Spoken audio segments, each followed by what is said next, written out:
Welcome to a Starter and a Chaser podcast with your hosts, Joe Clarke and Jon Passow. It tastes like someone stole my wallet, you know? Oh, hey, welcome to another episode of a Starter and a Chaser podcast, where every week we review one whiskey and one beer. I'm Professional Brewer Jon Passow. I'm Whiskey Connoisseur Joe Clarke. And for this week's episode, we have two very smoke-heavy drinks to review. Oh, Joe, okay. For the starter, what do we have? So we have the Bruichladdich Port Charlotte.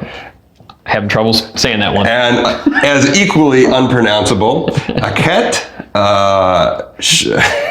It's okay. Rauchbier. All right, so I thought I had the tough one, and until I looked over, I was like, oh, I don't feel so bad anymore.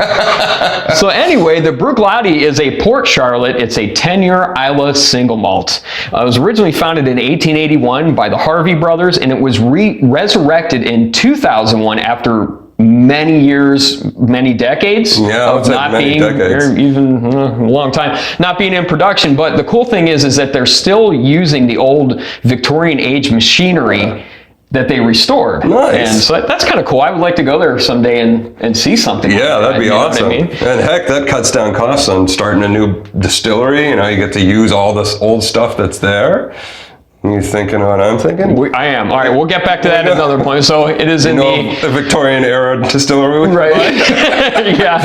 Is there any Victorian area distilleries in Cleveland? If you know, comment below. Right. So it is, I'm going to butcher this word, guys, in the Invershire region. It's 100% Scottish grown barley from there. Invershire region. Yeah. I know I'm butchering that word. I'm sorry, guys. So again, it's a 10-year. Really interesting to me is 100 proof. Ooh. Not a lot of 100 proof scotches out there available, at least in our region, so it's tough for us to get scotches. It's usually what, like 80? Yeah, I got a couple in the 90s. Okay. But Glenlivet, like Nadura, is cast strength, and it's pretty up there. It's up over 100 for sure, like 116. But anyways, it is 65% first fill American whiskey cask, and 10% second fill whiskey cask, American whiskey cask, and then 25% second fill French wine casks. So that'll be an interesting, and that's a port wine. So that'll be pretty unique. Yeah, absolutely. And in 2018, in the San Francisco World Spirits Challenge, guys, it won the double gold. That is huge. Now, double gold means that not only did it win first place, but every single judge gave it a gold medal. So that's double gold. Wayne and Garth, 2 thumbs up. Yeah. So we've got it pre-poured here. I'll hold it up to the glass. If Joe, you want to take a look at that. Look how light that is. That is really light. You know, it's amazing. No color added. Right. Yeah. What's nice is that, what's interesting is the different regions and elevation and climate and stuff like that really have to play in flavors you get and also the color of whiskey too. Mm-hmm. And we're also, finding out with research over years of doing this is that you will get color variations because of those things, and I think that's just very cool. Just the nerd side. Evaporation will condense it and darken the colors. And with Bruichladdich, they're situated on right at the banks practically. So they're getting all that salt coming in off the ocean. They're getting the cool weather. Air. So it's going to age slower and evaporate less. Yeah. Hence, at 10 years, this is still pretty light. Very thick drink though, John. Not super, but it's got nice. Yeah, I'll retract that a little bit. It's not super thick like some of the bourbons we've done, but it's nice. It coats the glass pretty good. On the nose, like a campfire. Oh. It is definitely, and it says too, heavily peated. So it's going to be when can we heavily have peated. Heavily steved, heavily bobbed.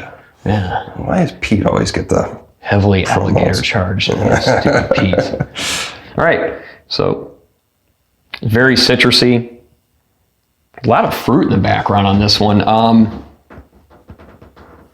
It's really hard to cut through the kind of the char, not char, but the peat in this. It is super smoky, guys. Is it so? You mentioned campfire. It's not like cigar. It's not cigarette. It's definitely campfire. Yeah, a lot of these Scottish whiskeys, especially the Islas, they have that kind of like wood burning smoke kind of smell. You know, like you have a fresh, nice, hardwood fire or something like that is what it smells like to me. And this is heavy. This is heavy on this. Reminds me of how heavy this is, like a Lafroig. Oh, nice. So, and it's very fruity too, and I'm picking up a lot of grape notes to it. Grape? Mm-hmm. So I don't know if that's the port wine cask coming through, the French wine cask. That could be. I keep saying port wine. Yeah, you do. I don't know why I'm saying that. Well, Port Charlotte. Yeah. Charlotte. I think it's playing mind games. I keep saying port wine. It's French wine cask, but you're getting kind of a grapey note to it. I don't mean to say port wine. I don't know why I'm saying that. But I think it's because we're sober. I think we need to change that up. Yeah, let's do this. Roast.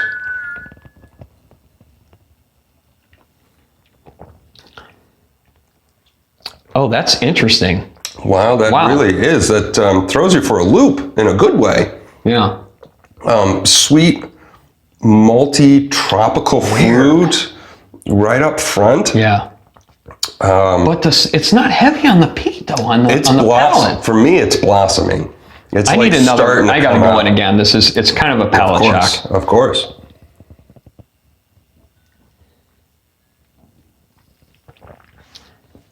Vanilla. Okay. No.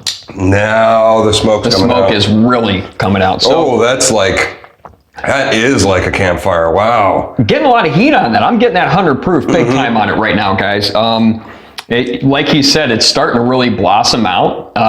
The peat and the smoke and all that campfire kind of stuff is going on right now. But it's not like right up front. It hangs out on the back end for me, kind of like the back of your mouth, near your tonsils. See, it's more towards like mid palate and then goes back for me. It's a little more forward for my. I'm getting more of the alcohol mid palate, and then it's kind of getting smoky for me as it goes. When you breathe in, you feel the smoke and it's like breathing in campfire. Yeah, it's really cool. And a lot of times when a whiskey or a beer or a wine is like so unique, sometimes it transports me. Yeah. And that's what this does. When I drink this, I feel like I'm on the banks of some Irish or Scottish, sorry guys. Scottish banks with the ocean coming in and it's raining and there's a campfire right next to me that's about to go out, so it's smoldering. I mean, I get like a lot of visuals. That's a good explanation of that smell, is actually not a fresh fire, but kind of a smoldering fire. Smoldering fire, all right. Yes. That's more of that. That getting barrel. I'm getting some barrel notes on the back of this. I get the French oak. Yeah. The French oak really comes forward for me. Going for a third hit, I just did, and I'm picking up a lot of the wine notes in it now. On the aftertaste on the second one, I was getting some of that. Okay, yeah, all right. But, which is nice. This is first time having this product. First time actually I've been introduced to the brand. This is all very new to me today, and this is really unique, and it with every sip it changes. Man, that's cool. Well, we're going to take a quick break here, but while we're taking a break, be sure to hit the subscribe button and leave us a comment and thumbs up. We're going to switch to the Chaser. And we are back with the Chaser. So you're going to have to forgive me here. My German is a little rusty. This is Aecht Schlenkerla Rauchbier Märzen from brewery Hallertun, Schlenkerla, and it is the original smoke beer, Rauchbier. Rauchbier means smoke beer in German. The original hardest beer to pronounce in German. Yes, and hardest label to read. Well done.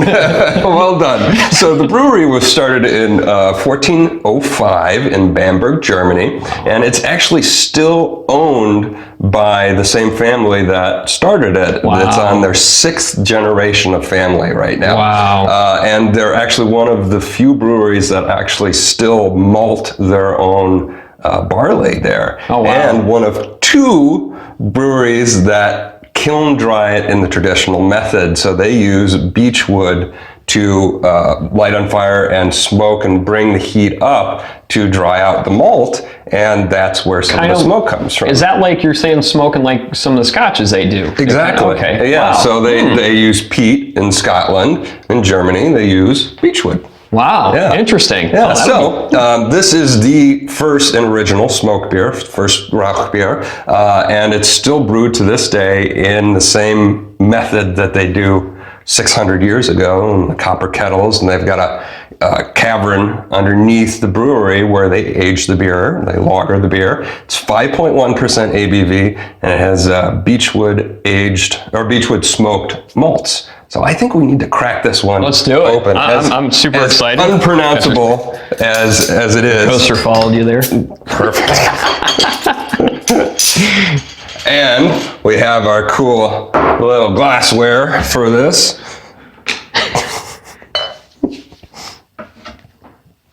All right. Nice color.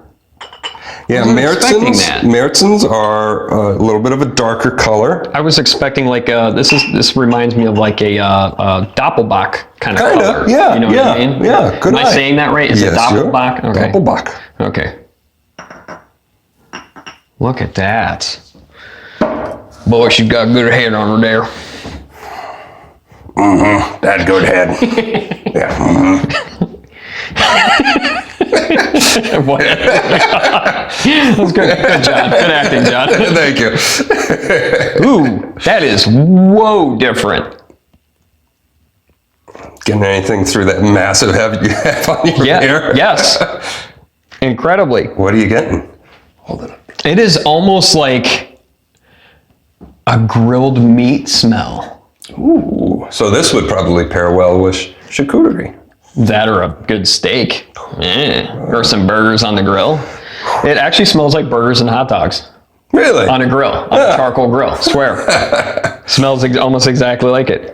Very cool. Rauchbier now with 10% more meat. Yeah. Need your protein. Nice color. It's decently dark. Yeah, it has this definite dark red, deep ruby. It's nice. It's beautiful beer to look at. It's funky. You know, the Germans know how to brew them. This is gorgeous. It's absolutely gorgeous. So, meat, and do you smoke, and do you get heavy smoke? Yeah, heavy smoke. So when I'm saying the grilled meat charcoal, it's got the whole thing going on: the meat, the smoke, all that stuff. So I mean, it smells exactly like that. No hops. Nothing else, man. It is just super smoky. Yeah. Well, let's dive in. Prost. It's going to be interesting. Tastes like hot dog. No, I'm just kidding. You know that hot dog water that's in the bottom of the... Yeah. Might be. Get some little bit of caramel malts in there, but it's heavily coated with smoke. It's not as like... dying campfire as the Port Charlotte. Tough drinks to pronounce this time. I'm getting that taste though. But yeah, you get that similar smoke, but not to the extent of the other one. Not to the extent, but this just reminds me of I'm grilling out and I'm eating meat. There's a little bit of a hot bitterness there, too. There is. It's I'm having trouble getting over that whole smoke thing. This is really just screwing me up here. It's a smoky episode today. It is. It's got a nice mouthfeel. It's very light but creamy at the same time. Yes, absolutely, absolutely. It's interesting. Yeah. Drinkable, but not super refreshing. That smoke comes in and it really stops it from being like super crisp. Pilsner lager-esque, you know. Okay. Some of that earthy hop in there as well, noble hop. I mean, this is delicious. I would love to visit the brewery and like have this out of the cask. That would be awesome. Oh, get some of those wood flavors in there. Yeah. Oof. Yeah. Oh wow. So, in review. Okay. Bruichladdich Port Charlotte 10-year. What are your final thoughts, Joe? Delicious. And the interesting part about it is along with the fruit notes you get, and I was getting a lot of honey actually in between that and this. I was like, man, I'm getting a lot of honey on the palate, and just kind of going through, get a lot of the wine notes.